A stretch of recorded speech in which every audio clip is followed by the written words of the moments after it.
And there's the whistle, fouled hard on the shot. He'll go to the line. And guys, Andre Drummond has made quite an impression in the early stages of his career. Clark, you were just talking about that. Greg, I don't think anyone felt he would have such an impact this fast. Yeah, I mean, he's already a mountain of a man among boys. I mean, it's hard to believe when you look at this guy out there. He's only 22 years old. The Jazz making a switch here.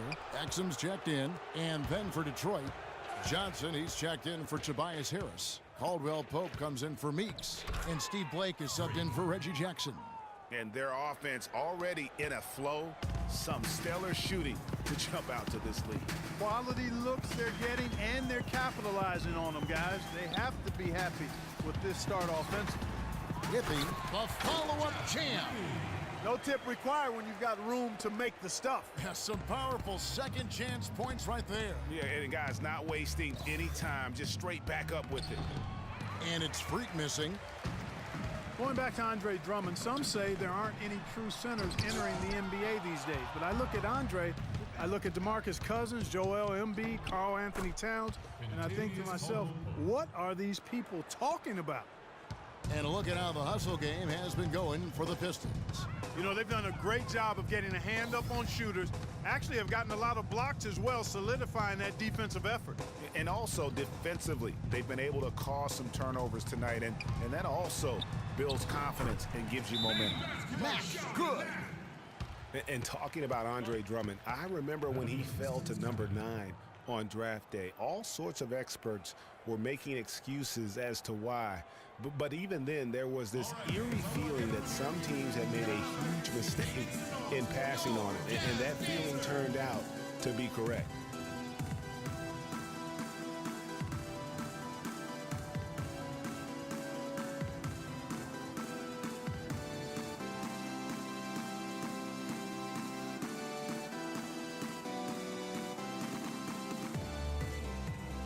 Now a chance, Kevin, to take a look at how the Jazz fared over the last month. 5th in blocks, 8th in rebounding, and they're in the top half of the league in getting steals as well. Not bad, but could be better. You know, you talked about their spot in the shot blocking rankings. Their length and presence inside is not to be taken lightly. And trust me, their opponents are very conscious of it every time they drop the ball. And Detroit, with a 32-50 record last season, they didn't have any help from the schedule. They had a total of 22 back-to-back series on the year, tied for most in the league. Here's the screen. It's deflected. Johnson kicks to Blake. Pass to Baines. Nice ball movement by Detroit. Blake passes to Freak. Yes, and it's Blake picking up the assist. 8 points for Freak. 3 consecutive baskets have come right at the rim.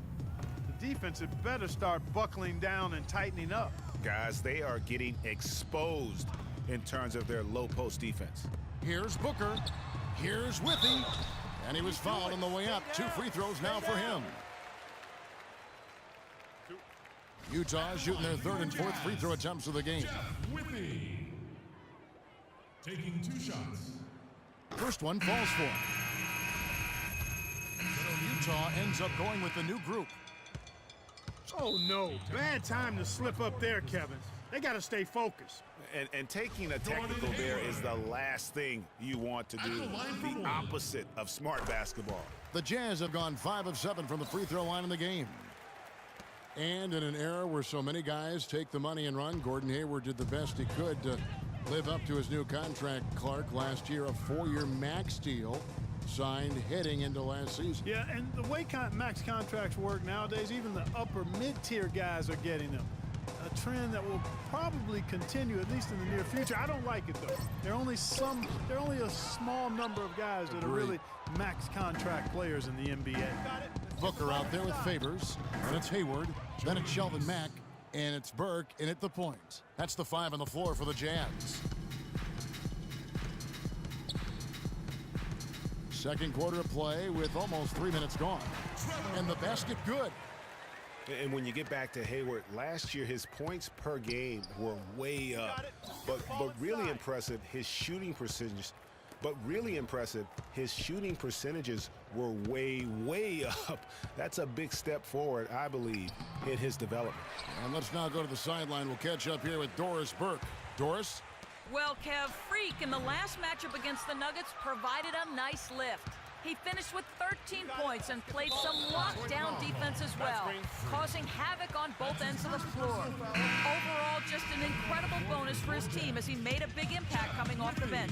All right, thank you as always, Doris. And another special game from a player that we know is incredibly capable for this team. Yeah, and he proved his value again in that last game. I mean, he's a cog in their machine.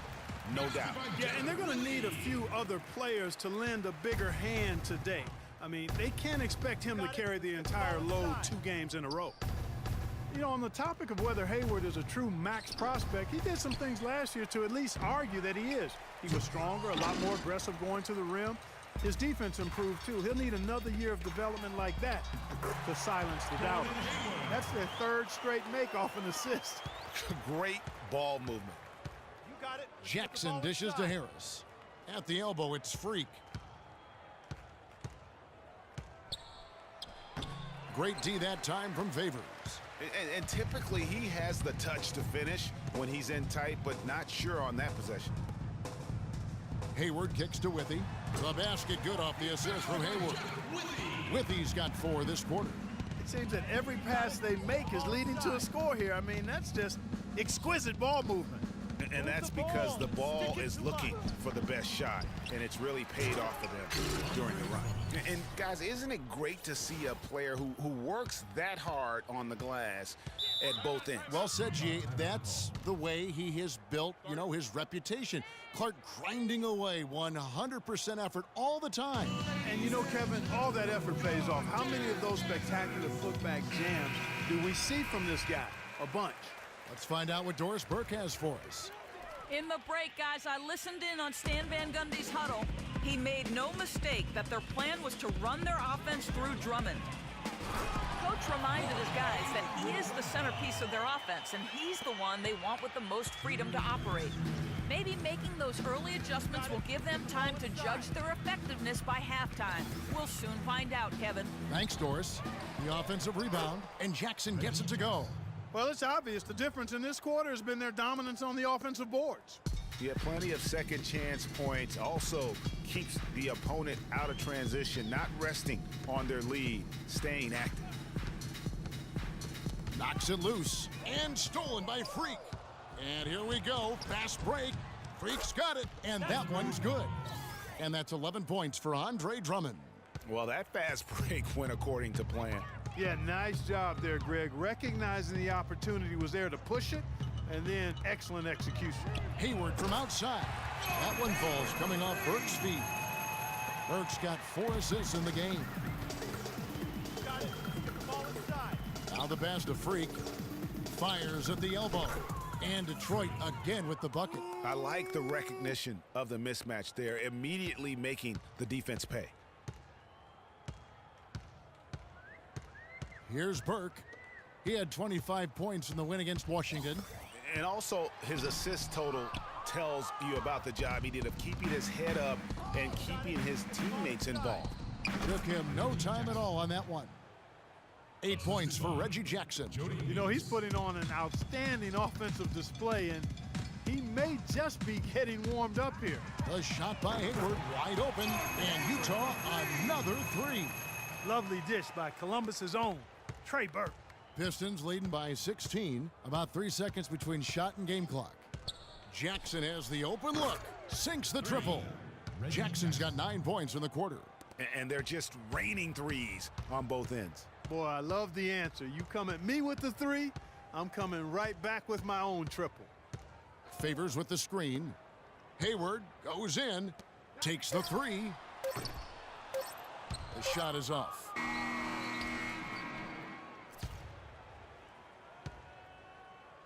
And so a pretty lopsided game through the first half.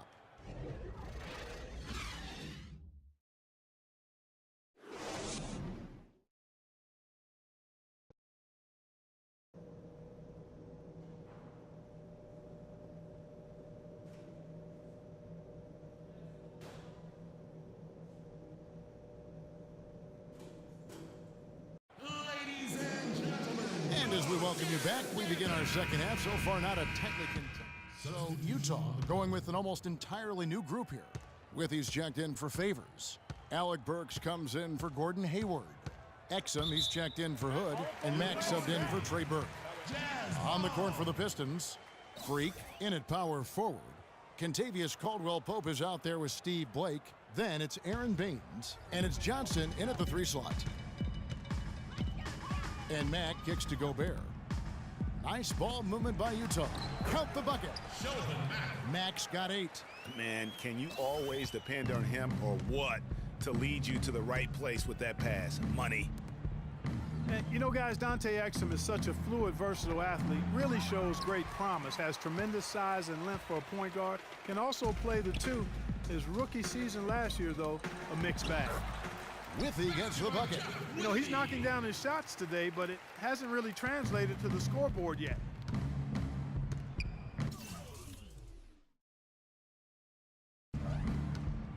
Now Blake. He feeds it to Freak. Poked away. And now the fast break Exum with the ball. Major league big boy throwdown right there. And he keeps a tight grip on that rim after the finish. Yeah, maybe that'll give them a little bit of that swagger that they seem to have lost.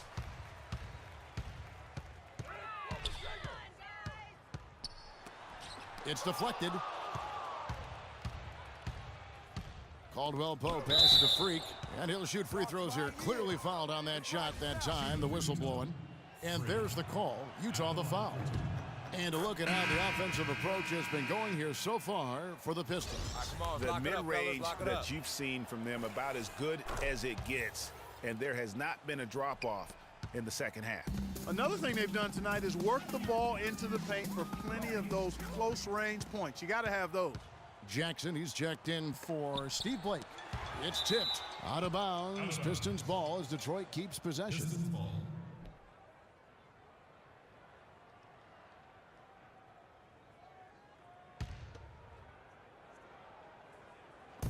1:25 left in the third quarter. And he was fouled on the way up. 2 free throws now for him. And let's look now at the group of young players that have been locked in from the charity stripe. Your leading rookie free throw shooters of the past month. The 4th spot held by Stanley Johnson. He has been locked in at the line, taking complete advantage whenever he's got an opportunity to put points on the board. Really knows how to get to the stripe. He converts at a high level there, a high rate, excellent concentration. He's got a really smooth, repetitive stroke. He's got it rolling. The steal, and here we go. The Pistons fast break. I think that play sort of sums up what we've seen throughout. Just simply being outplayed both sides of the ball. Smart basketball defensively turning into quick points. And that can't continue. I mean, if they hope to get back in this game, I mean, it's really deflating from a morale standpoint. They need stops and points, not turnovers. Burks dishes to Gobert, kicks it to Burks. Just 5 on the clock. Withey passes to Mack. The Jazz again can't hit it. You've got to give them a lot of credit for the job they've done on the backboard. They've done a lot of things well today, but really it's about what they've done on the backboard that's at the top of that list. Quick hands on the steal and then just mad hops on the slam. Great sequence for them defensively and Clark offensively. Well, one usually leads to the other, Kevin. That's just good, aggressive, attacking basketball at both ends. Very dangerous to leave a guy like that open. Lucky break there for the D. Pass to Burks. Stolen by Jackson. Now Detroit moving it up. Jackson's got the ball.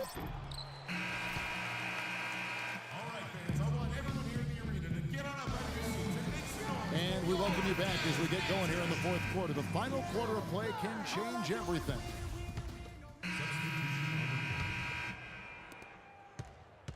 And so it's Utah here with the ball. They trail by 16. Favors and Gobert are the shot-blocking duo inside. Burke is out there with Hood, and it's Burks in at the small forward position. That's the group right now for Utah. They clearly look like a different team now. Suddenly, they've got some energy out on the floor. Yeah, but it's come a little too late to have a real impact on the game, though. We call this box score window dressing. All it's going to do is make the numbers look a little better than